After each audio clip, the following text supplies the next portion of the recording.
প্রচণ্ড ঝড়, ভয়াবহ বন্যা কিংবা 40 ডিগ্রির বেশি তাপমাত্রা, এমন পরিস্থিতিতে সাধারণত ট্রেন চলাচল বন্ধ হয়ে যাওয়ার খবরই বেশি শোনা যায়। কিন্তু ফ্রান্স দেখাচ্ছে কিভাবে সঠিক পরিকল্পনা থাকলে চরম আবহাওয়ার মধ্যেও ট্রেন চলাচল সচল রাখা সম্ভব। এই লক্ষ্যে জলবায়ু পরিবর্তনের ঝুঁকি মোকাবেলায় একাধিক প্রকৌশলগত সমাধান তুলে ধরেছে ফ্রান্সের জাতীয় রেল অবকাঠামো সংস্থা SNCF রেজো।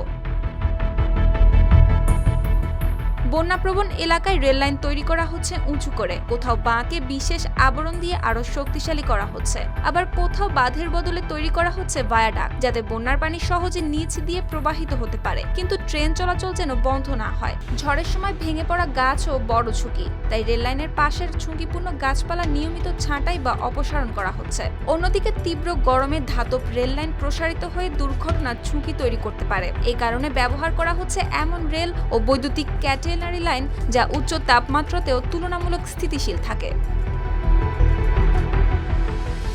মরুভূমি অঞ্চলে উড়ে আসা বালু ঠেকাতে বসানো হচ্ছে বিশেষ প্রতিরোধক ব্যবস্থা। পাশাপাশি রেলপথের দুই পাশে নিয়মিত পরিষ্কার রাখা হচ্ছে, যাতে শুকনো ঘাস বা আগাছা থেকে আগুন ছড়িয়ে না পড়ে।